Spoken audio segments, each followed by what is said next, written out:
Oh. All right, so today I am joined by Yawnyblew and Amir, the famous music artist. How are you doing today? Great. Good, Doing good. good. Yes. So, guys, tell me, how can you tell? Oh, well, I'm just flubbing about all my words today. It's already been a long morning. Can you begin by telling us more about your latest project, Dream Big Stripped? Yeah, Yes. Everyone wants to I'll go. go for it.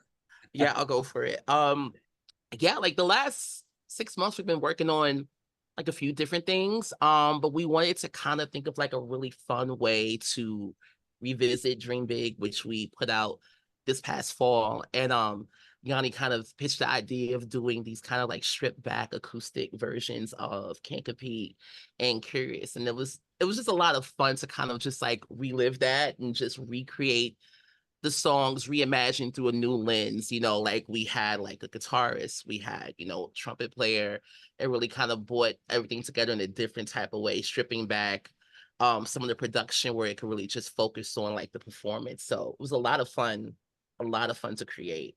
A lot Nice, of fun. awesome. Yeah. Yeah, no, we had a blast. Amir and I have kind of worked on so much in the last 2 years. So as he was saying, like these last 6 months we were focusing on other projects and some different things that we're developing. And it was great to revisit the music that we started making together. Curious and Can't Compete were two of the earliest songs we ever did. And just to check in with those versions of ourselves from like 2022 and just see how much we've grown as a team, how much we've grown as performers. And yeah, it was fun to just go back in and deconstruct those songs in a new way.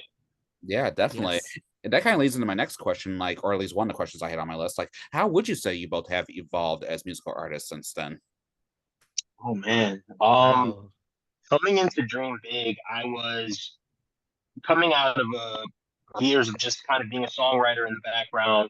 And the only project I had done before that, my solo album, was something that I created under the guise of just, heavier music and being more mysterious. So Dream Big and collaborating with Amir was an opportunity for me to come forward and really just embrace who I am as a queer person, as a man of color, as a plus size artist, and be more forward facing and be a little bit more audacious. So I think reflecting now on this experience, I feel like I'm so much more confident and aware of who I am and my intersections and just how important it is for people like us to be represented as artists because it is so rare to see people that don't fit the mainstream aesthetics Yeah, sonically, visually. So yeah, I think that's been my biggest evolution is just the confidence. awesome. And Amir? Absolutely. I feel for me, since creating Dream Big, I feel like I've lived like 5 lives since then. Um, so I definitely feel going into Dream Big, I definitely was more of just a producer. So Dream Big was really my first time really stepping to the forefront and being an artist. And I think in that there was just so much growth and just really, it's just the second what Yanni said, right? Really owning my confidence, not just as a producer, but as an artist myself, being in the forefront. And then from there, create a solo album that I put out in April. And I think the growth from Dream Big to that project was just really just pushing my pen a bit more, learning how to be more conceptual and trying different styles of writing, singing, and being more experimental. Where I think now where I'm in a space where I just don't want to overthink shit as much and just have fun, just really just make a lot more decisions that feel more instinctual. So Mhm. that's been the trajectory from then to Awesome. now for me. Yeah. Awesome. Fantastic. Now, is Dream Big Stripped is ready currently available to stream, right? Yes. Yeah, so we did a nice little waterfall release because we're progressive artists, and we did Mercurius strip with the repackaged with the original, then we did Can't Compete strip with the original. So it's technically two separate releases. We've branded this era as a stripped era, and yeah, Yes. it's all available now to stream. Okay, Yes. awesome. Now, will these two songs be on a larger body of work, or would you like this to be like a little standalone project? Honestly, this feels like a bit of a sort of like putting a bow on our Dream Big era. Like we mentioned earlier, Yeah. me and I we're doing so much work still together and separately.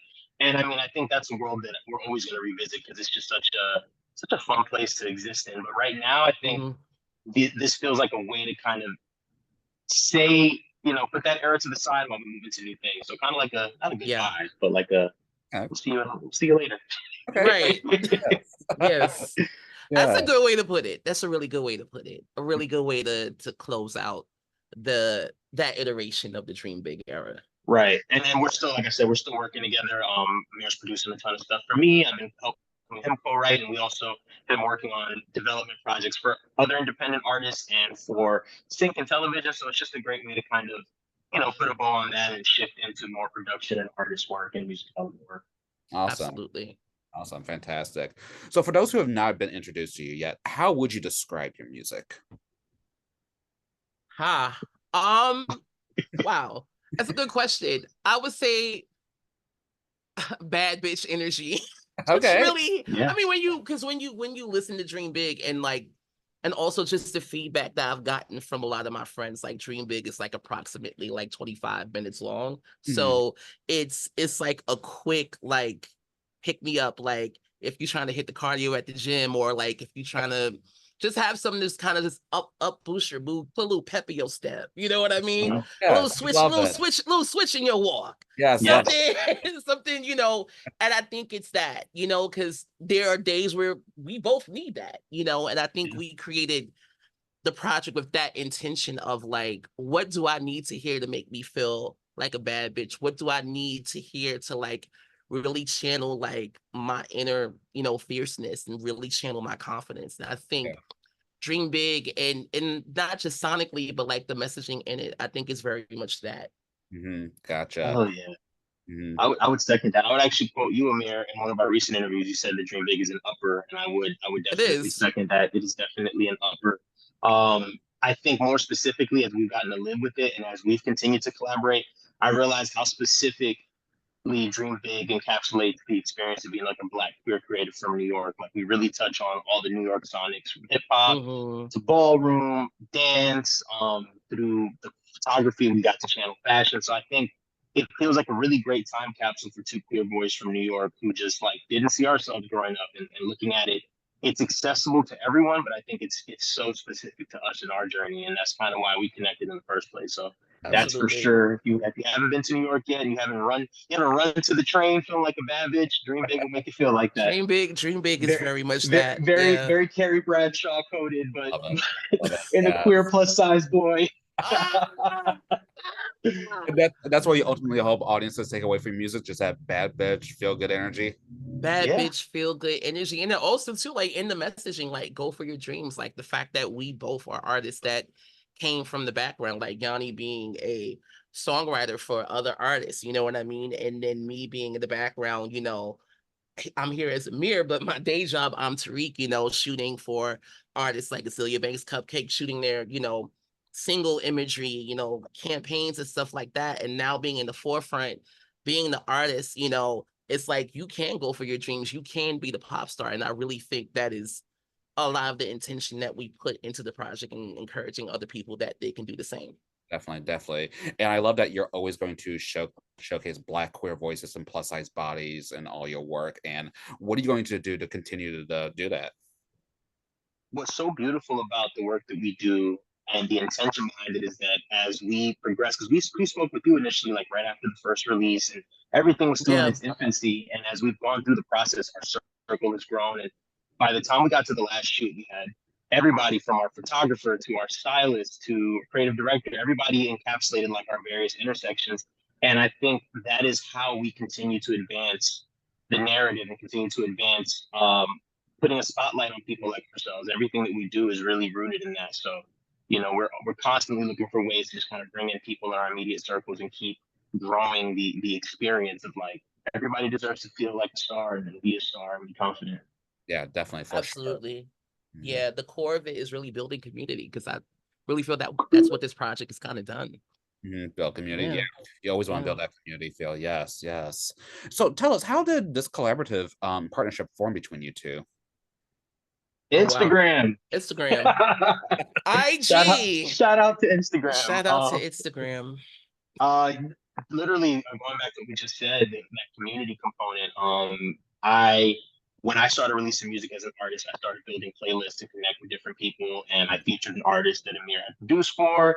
So he had reached out to me to thank me for featuring the record, and I just so happened to have Tarik Carroll shortlisted as a photographer that I wanted to work with. So it was just like that perfect synergy of like, okay, let's figure this out. And I think that at the time that we connected, and still, but specifically at the time we connected, I think we really fed into what we were both trying to do. I know that Amir was really already on his path to finding his footing as an artist and just creating an avenue for him to really understand, like, you are a rapper, you are a singer, you are like go on the forefront, and him pushing me as a visual artist because I had always kind of had my face hidden behind something or and pushing me as a rapper. So I think that's essentially how it started, just two people connecting in the ether and realizing, like, I think that we really want the best for each other, so let's push each other, and I mean that's been the Absolutely. foundation of everything.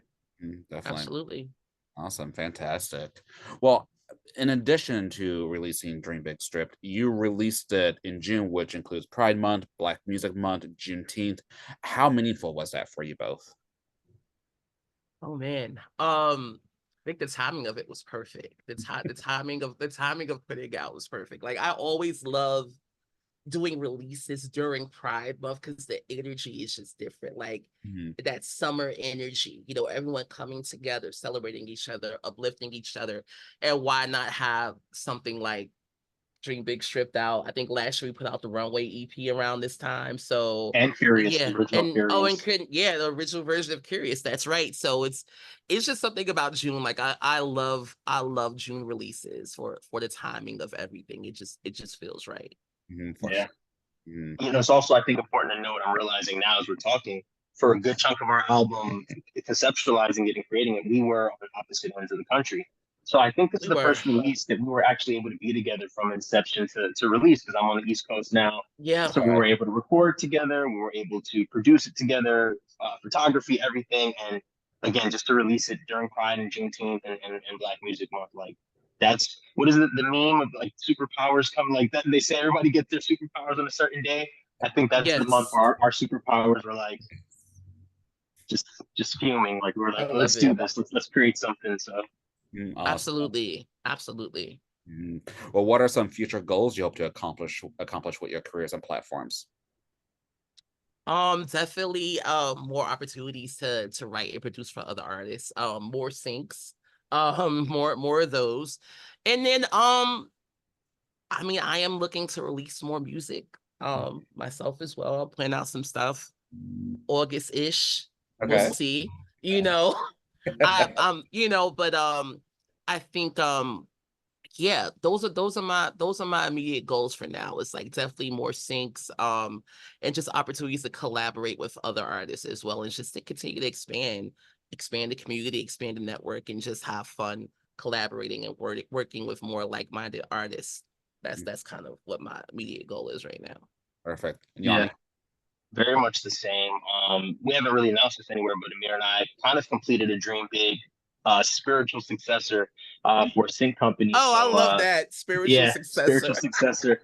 Yeah, the putting out the project attracted some opportunities for us, and I'm really excited for like this next iteration of it when it does come out, and to see where it lands. I'm always worked and written for film and television, so I'm excited to exist in that space as an artist. I've gotten a lot of great opportunities as a songwriter, but like, if we're shouting out our big, hairy, audacious goals, I'd love to be in a Marvel film with our music, or absolutely Issa Rae movie, or a Donald Glover movie, or just something that really speaks to us and what we do. So yeah, of course, more music, as well as an independent, as a solo artist, as well as more stuff with Amir, and developing other artists is huge for me right now. I really want to pour into other people. Okay. And we kind of started, with the artists we've been working with the last few months. So yeah, things are brewing. Things are brewing. Okay. Who are some artists you would absolutely love to work with someday? RuPaul. Okay. Yeah, I got to work with Tsunami Muse and Candy Muse, so I'm getting up there in the Drag Race girls. But it would be an honor to write for RuPaul. I mean, I think Rihanna's always a go-to. I'd love to write for Rihanna. I'd love to work with Tyler, the Creator. But just in general, I would love to be a part of the next monumental queer artist that comes through. The next Lil Nas X, or next Frank Ocean, the next Elton John. Like, I would like to be a part of that, because there's still so much of our stories that need to be told, and I want to help do that. Yeah, absolutely. I second that second half of like helping to find like the next queer artist. But outside of that, I would love to orchestrate Britney Spears' comeback because I see it for her. Even if she doesn't see it for herself, but I see Hey, it. you think she's gonna come back? I mean, she said she doesn't want to. I hope so. I think she might need to soon. So Yeah. Give her that little push. she loves expensive vacations. They're not going to pay themselves after a while. So when she's ready to get back to work, I would That's love how you to con her back in the studio. There's a beach in here. Come. There's a beach here. And then lock the door. Just lock the door. No, definitely Britney's been a long time dream. Rihanna's been a dream as well. But also to like finding the next like amazing thing, like finding that untapped talent and developing it to something that that's next level, stuff that people haven't seen before. So that's kind of where I'm at. Yeah. Okay. We're seeing artist development really make a comeback. I look at some of the most successful artists this year, and they didn't just pop out of their bedroom fully formed. Like, Sabrina Carpenter's been doing it for a while, and Charlie XCX and Tinashe. So it's cool to see that work ethic coming back around, because I love artist development. It's how I started. It's the most fun thing to really put together an idea and a concept and center around a person. So yeah, you're definitely going to be part of the next wave of that. Definitely. I would definitely put Tinashe on my list too as someone that I've always wanted to collaborate with. She's like up there on the list. Yeah. Awesome, fantastic. Well, Yawny, how can one stay up to date with you? I'm at Yawnyblew on all platforms. It's YAWNYBLEW. Info at Yawnyblew.com. So yeah. Okay, and Amir. You can find me at Amir Stay Fly on all platforms. And yeah, just keep the eyes locked and stay tuned. I might be dropping some surprises. All right, there you go. Might pop out. I might pop out. Pop out. Well, then before we wrap up, are there any other upcoming projects or anything else you would like to mention or plug at this time? Stay tuned for our Sync project. I'm excited for that to be in the world. Yes. I'm helping Tsunami Muse wrap up her debut album EP, which I'm super excited about. Yes. And yeah, I have some solo stuff coming out in the fall. Okay. So stay tuned. Okay. Yes. Amir, anything else? Keep streaming Dream Big. Keep running that up. I put out a solo album in April called Three of Swords, so stream that too. And some summer releases, some summer collabs. So yeah, I'm in the space now. I'm just dropping just some songs. Like there's no overarching project yet. Like I just want to just have some fun right now, honestly. Perfect. She's in her single era. I'm in my single era. Yes. All right, so we'll stay tuned. Perfect.